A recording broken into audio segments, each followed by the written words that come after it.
Consumer Rights Enforcement and Amendments Order 2016, Lord Prior of Brampton. My Lords, I beg to move that the House approve the draft order, the Consumer Rights Enforcement and Amendments Order 2016. My Lords, the Consumer Rights Act came into force last year. It simplified UK consumer law and empowers consumers, improves consumer choice and drives competition. The Act provides clear rights for consumers when buying goods, services and digital content. It also provides clear remedies for consumers so that they know what they're entitled to when things go wrong and can take action where needed. The Act also provides enforcers, such as trading standards officers, with a set of updated powers to aid them in investigating potential breaches of consumer law, whilst ensuring businesses have relevant rights of appeal.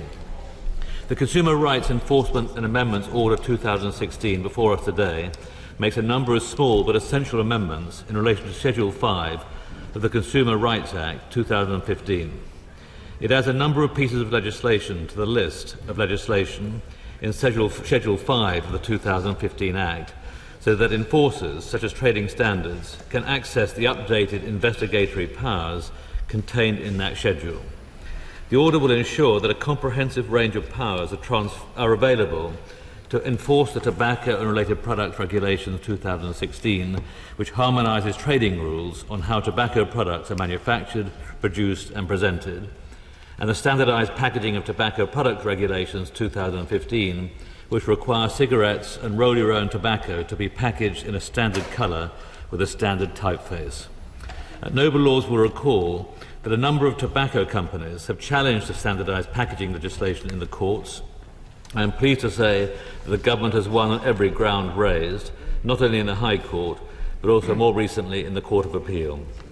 It will be important, then, that trading standards have wide-ranging enforcement powers to ensure that this legislation now has the maximum impact on discouraging children from taking up smoking and helping smokers to quit. Lastly, the order also makes consequential amendments to two pieces of legislation so that the investigatory and enforcement powers contained in Schedule 5 are referred to. The legislation affected by the order is London Local Authorities Act 2007, which tackles rogue traders by requiring mail forwarding businesses in London to register with their local authority, and the Weights and Measures Northern Ireland Order 1981, which regulates the quantity of goods and the weighing and measuring equipment used by traders. The government considers that this order provides for the application of the most modern suite of enforcement powers to these pieces of legislation, and importantly will allow trading standards to play their full part in enforcing the new tobacco legislation introduced by this government, and in turn to continue to drive smoking rates down in this country. I beg to move. The question is that this motion be agreed to.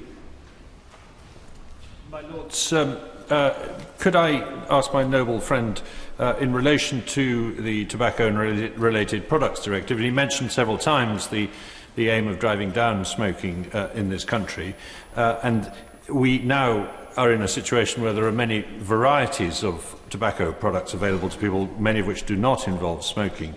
And could he bear in mind that good intentions in regulation do often lead to unintended consequences? And would he ask his officials to brief him on Yale University's recent research demonstrating how increases in regulation of e-cigarettes is pushing up smoking rates among young people?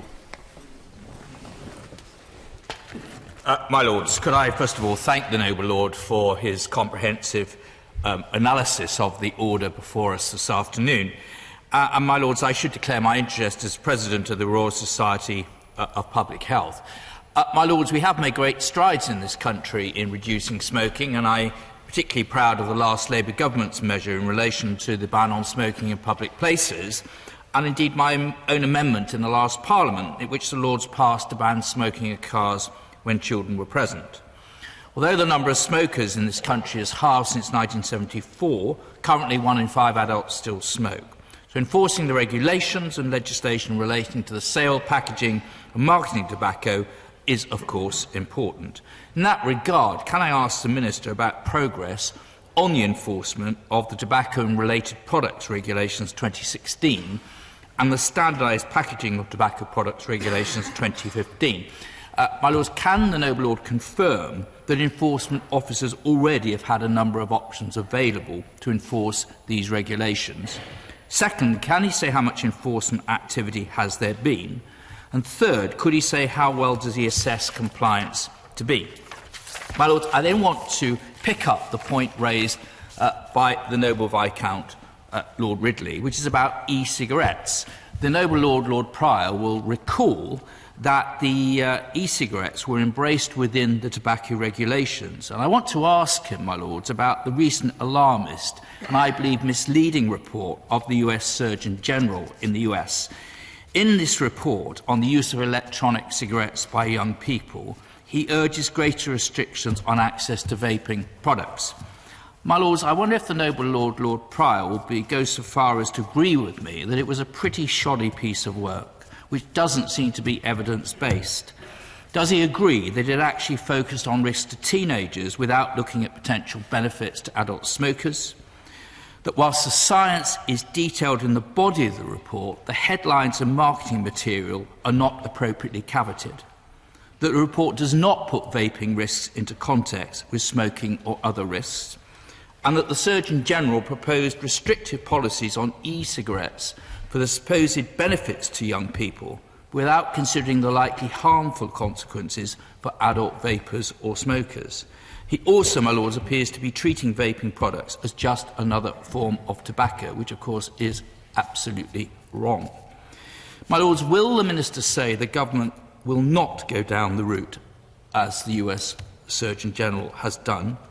Will he confirm that vaping has been outstandingly successful in helping adult smokers stop smoking? Will he also confirm that there is no evidence of vaping in the UK being a gateway to smoking for young people? My Lords, has he also noticed that in reality in the US, the most recent data on youth smoking published just after the Surgeon General's report actually contradicts the alarmist nature of that report, since they show vaping is in decline, a point made by the noble Viscount. Now, my Lords, the relevance of raising this in your Lordship's House today is this, because, my Lords, the risk is that the kind of alarmist headlines that we heard in our own media in relation to this report might dissuade smokers from switching from smoking to vaping. And there are concerns that a large and increasing number of smokers incorrectly believe vaping is as harmful as smoking. And therefore there is a real danger that smokers may decide not to switch to safer alternatives such as e-cigarettes, and are potentially missing out on what I can only describe as a very useful smoking cessation aid.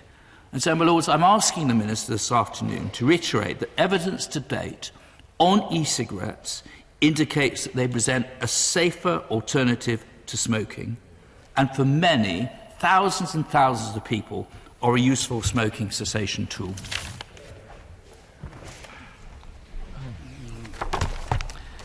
My Lords, two questions have been raised. The first question related to the existing powers of trading officers, how much enforcement has been going on, and how good is our compliance. I wonder if the noble Lord would be happy if I was to write to him with the details on that. I don't actually have the figures at my fingertips. On the subject of vaping, we have had two quite long debates on that subject already in this House, and I entirely take the point on board from my noble friend Viscount Ridley about the road to hell is paved with good intentions, and sometimes good intentions have unintended consequences. I have not read the work that he refers to at Yale University, but I will certainly ask my officials to have a look at that work, and I will very happily then subsequently meet with him to discuss the findings of Yale University. On the more general point raised by the noble Lord Hunt, I will absolutely reiterate that all the evidence is, whether it's from Public Health England or from the Royal College of Physicians, is that vaping is much better for you than smoking cigarettes. So then I think there is absolutely no doubt, and so let us be actually unequivocal about that.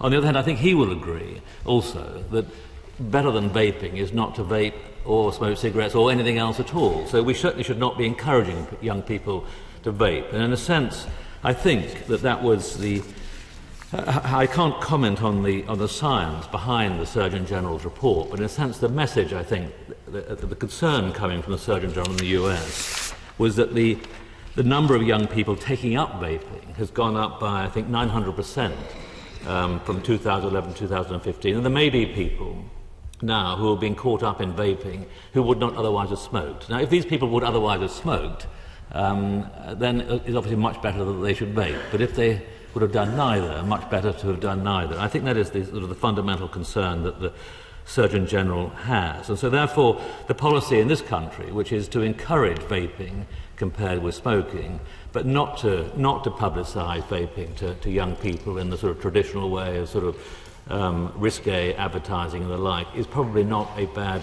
balance to strike. Consumers and businesses benefit from the Consumer Rights Act in all sectors. The Act was introduced to simplify, strengthen and modernise the law and consolidate enforcement powers. It is right that these powers are applied to the specified legislation without further delay and to provide legal certainty for enforcement authorities. I beg to move that the draft order be approved. The question is that this motion be agreed to. As many as are of that opinion will say content. The contrary, not content. The contents have it. Road Traffic Offenders Act 1988